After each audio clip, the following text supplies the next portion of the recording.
lama qui prend le tramway. C'est possible en tout cas à Bordeaux, où une bande de fêtards passablement éméchés a libéré un lama de sa cage d'un cirque. Se promenant avec l'animal en centre-ville, ils ont fini par le faire monter dans un tramway. Mais, regardez l'image, le conducteur veillait, il a stoppé le convoi, a fait descendre l'animal qui s'est laissé faire, a tranquillement attendu ses propriétaires attachés à un lampadaire. Les 5 jeunes ont été interpellés un peu plus tard, placés en garde à vue. Des clichés de cette aventure, vous le voyez, ont été diffusés sur Internet. Le lama lui se porte bien, c'est important, il n'a pas souffert de cette petite aventure.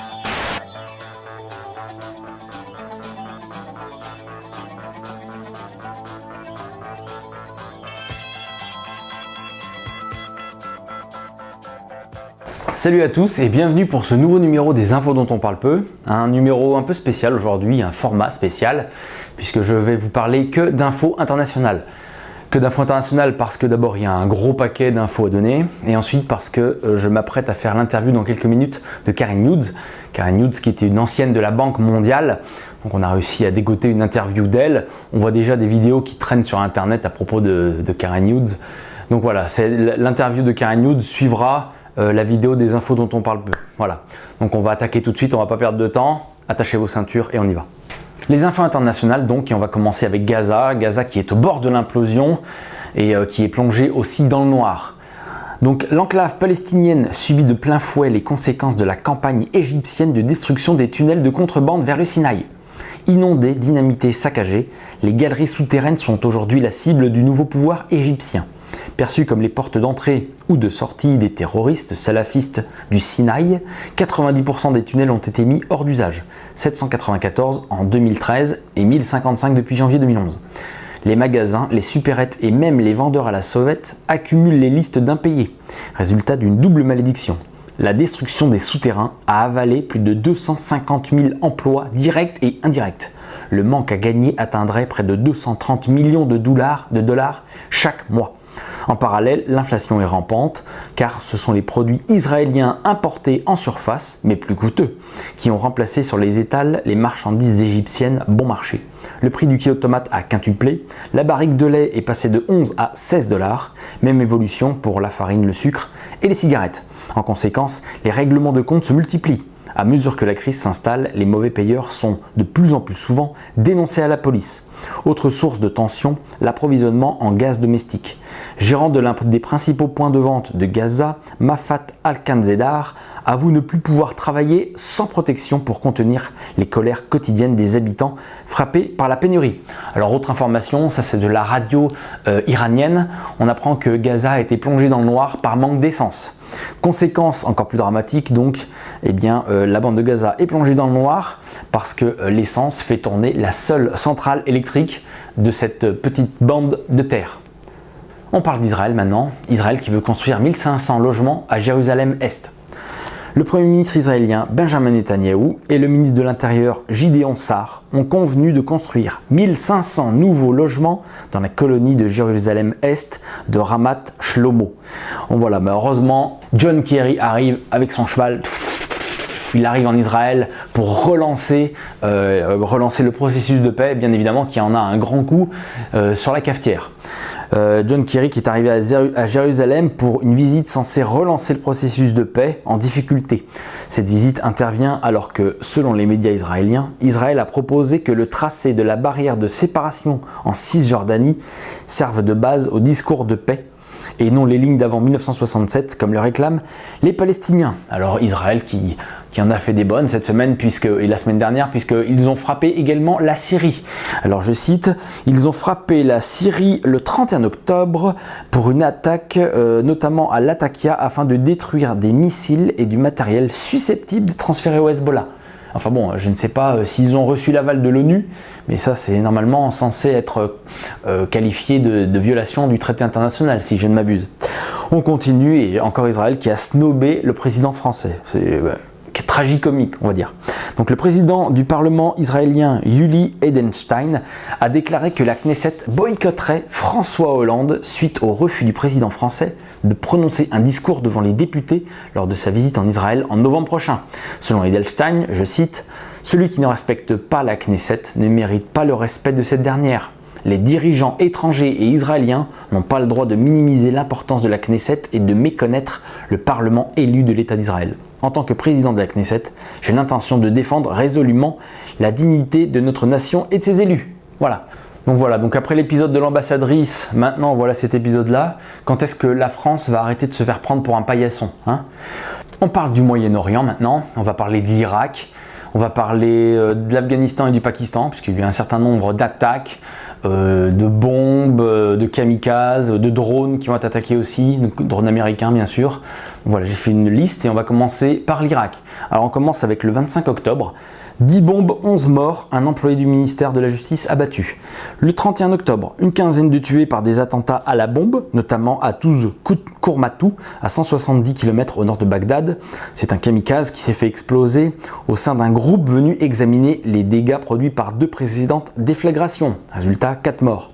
Le 4 novembre dernier, nouvelles attaques, 13 morts dans le nord de l'Irak, en proie à 10 ans de violences meurtrières qui ont atteint en octobre des niveaux inédits depuis 5 ans.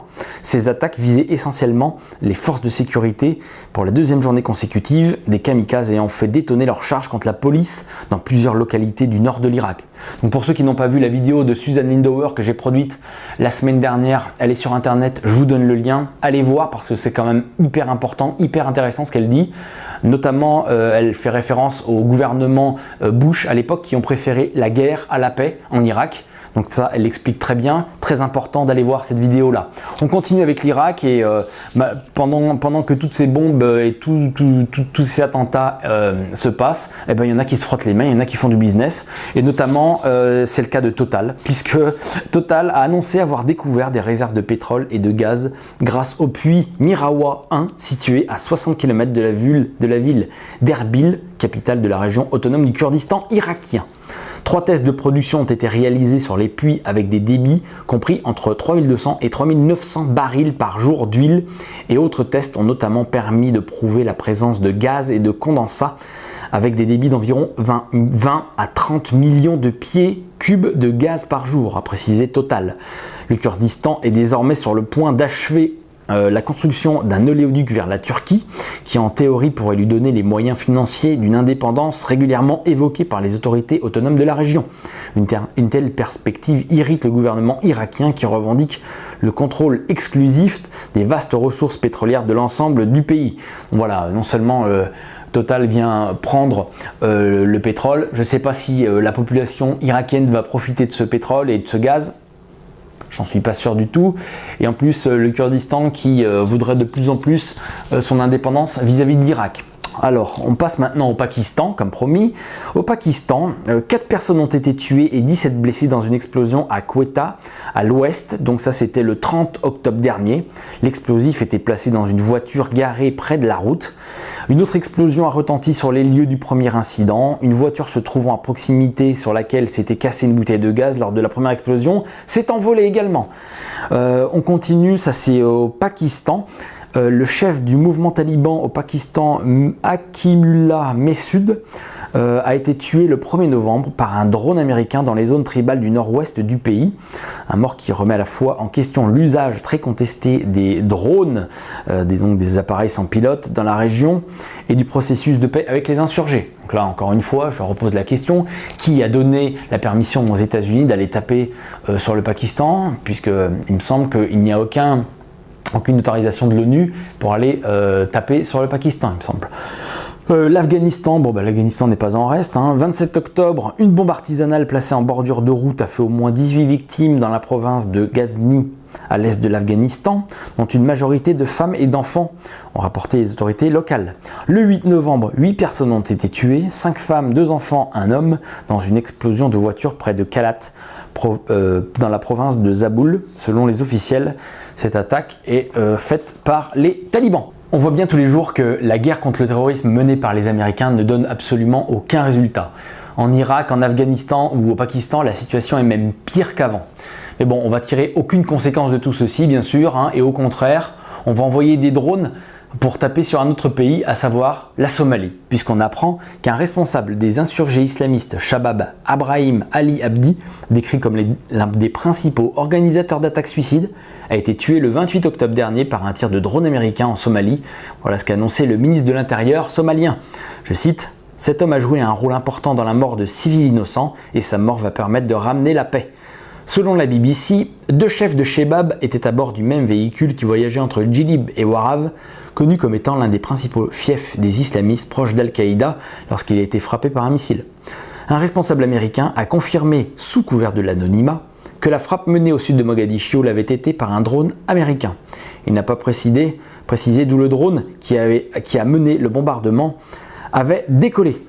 Alors avec toutes ces attaques de drones un peu partout dans le monde, que ce soit au Moyen-Orient et maintenant en Afrique, on se demande qui a donné l'autorisation aux Américains de jouer aux cow-boys comme ça. Alors bien sûr, toutes ces informations, vous les entendrez pas à la télévision, au journal de France 2, hein, vous inquiétez pas, n'est-ce pas David? Oui, la théorie du complot. Et pourtant, de tout ceci, on a été avertis, n'est-ce pas? Regardez.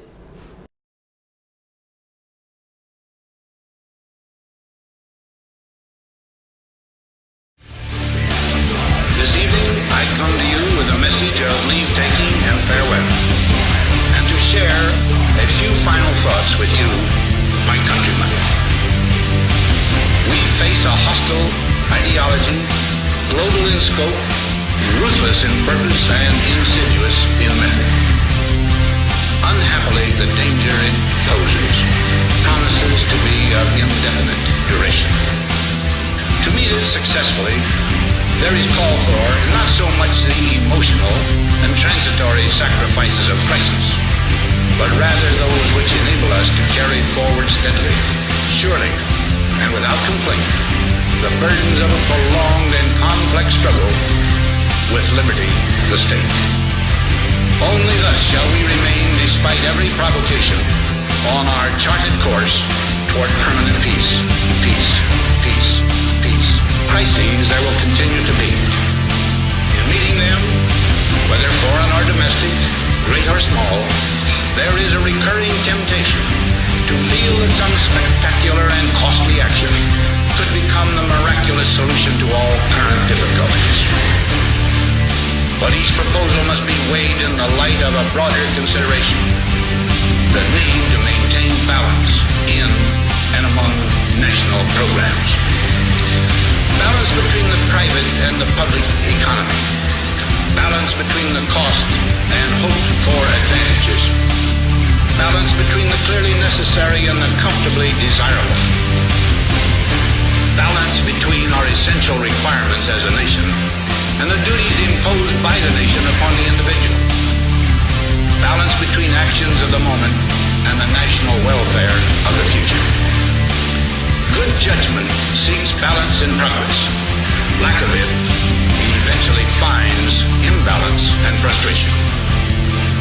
The record of many decades stands as proof that our people and their government have, in the main, understood these truths and have responded to them well in the face of threat and stress. Stress, stress, stress. We annually spend on military security alone more than the net income of all United States corporations. Now, this conjunction of an immense military establishment and a large arms industry is new in the American experience. The total influence, economic, political, even spiritual, is felt in every city, every state house, every office of the federal government. We recognize the imperative need for this development, yet we must not fail to comprehend its grave implications. Our toil, resources, and livelihood are all involved. So is the very structure of our society. In the councils of government, we must guard against the acquisition of unwarranted influence, whether sought or unsought, by the military-industrial complex.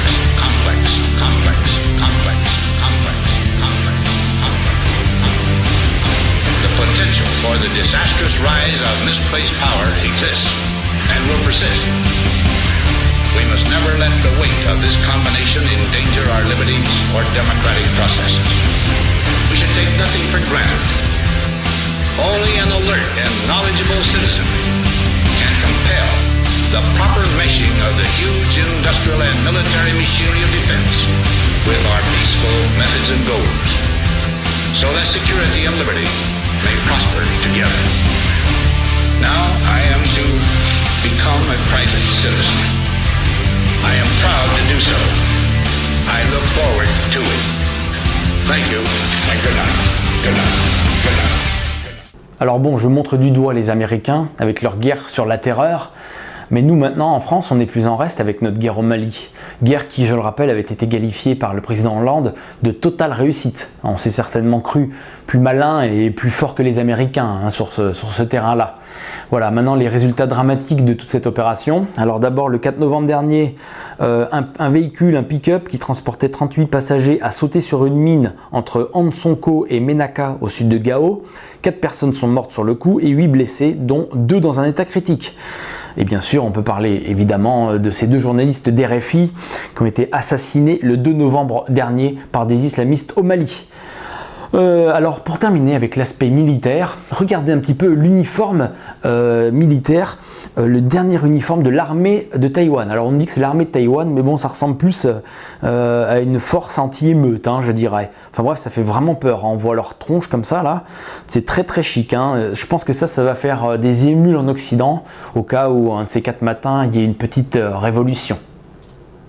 On parle de la NSA et de son programme PRISM et de la France également, puisqu'on a appris que la France a ardemment collaboré avec la NSA et son programme d'écoute. Tout ceci a été révélé dans de nouveaux documents d'Edward Snowden, consultés par le quotidien allemand Süddeutsche Zeitung, excusez-moi de la prononciation. Non seulement l'État aurait eu connaissance de ce programme de surveillance, mais en plus il collaborait activement. D'après le quotidien, l'État aurait conclu un accord secret dont le nom de code est Lustre, avec les autres pays membres des Five Eyes. Alors, qui sont les pays membres de ces Five Eyes? Les États-Unis, le Royaume-Uni, la Nouvelle-Zélande, le Canada, l'Australie et donc la France.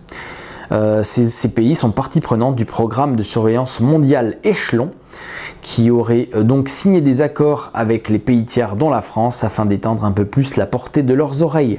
Selon la voix de la Russie, la NSA et la DGSE, Direction Générale de la Sécurité Extérieure, auraient mis en place un système d'échange depuis fin 2011 ou début 2012. Ces données en provenance d'Afrique et d'Afghanistan passent par des câbles sous-marins à Marseille et en Bretagne. La DGSE peut alors les intercepter et les stocker. Alors quand on voit ensuite le cinéma que nous fait Manuel Valls, qui fait semblant de s'insurger contre les écoutes des Américains, vraiment on peut se dire qu'on nous prend vraiment pour des caves, pour les derniers des idiots, quoi. C'est vraiment une insulte à notre intelligence. Toujours la NSA et son programme d'écoute. Alors cette fois-ci, c'est un document déclassifié par la NSA et intercepté par Al Jazeera qui nous révèle que le programme de la NSA donc, a été mis en place en utilisant la peur des populations suite aux attentats du 11 septembre. Bon, ça c'est un petit peu théorie du complot, attention David Pujadas.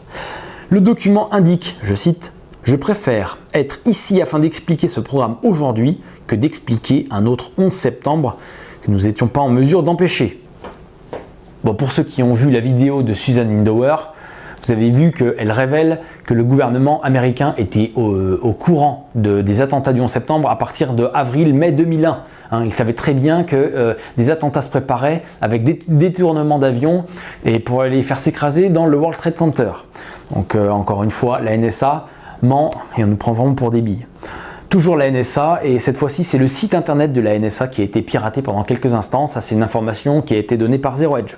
Le 25 octobre dernier, le site de la NSA a été hacké par, soi-disant, des membres d'Anonymous. Bon, tout ça, ça reste à démontrer. Quoi qu'il en soit, le site de la NSA a été mis hors d'état pendant quelques instants. Alors pour ceux qui veulent comprendre dans quel niveau de surveillance nous sommes rendus aujourd'hui, je vous mets en lien la vidéo de l'audition de monsieur Alex Türk, président de la CNIL, en septembre 2010. Donc ce document date d'il y a 4 ans, mais il est extrêmement important. Alors je vous donne le lien, vous irez voir par vous-même. On continue avec la NSA. Alors si vous pensez que nos gouvernements ou alors les responsables des agences de renseignement occidentaux vont être du côté du peuple et vont s'insurger contre les Américains et leur programme d'écoute, vous mettez le doigt dans l'œil, je vous le dis tout de suite. puisque s'est déroulée une audience en public en Angleterre, ça c'était le 8 novembre dernier. Audience en public où les 3 responsables des services secrets britanniques, le MI5, le MI6 et le GCHQ, étaient venus témoigner pendant 90 minutes au cours desquelles ils ont fait part de leur colère contre Edward Snowden. John Sowers, chef du MI6, a déclaré par exemple « Les fuites de Snowden ont été très dommageables. Ils ont mis nos opérations en danger. Et il est clair que nos adversaires se frottent les mains. Al-Qaïda est reparti vers les sommets, bien sûr. Ça, c'est de la faute d'Edward Snowden.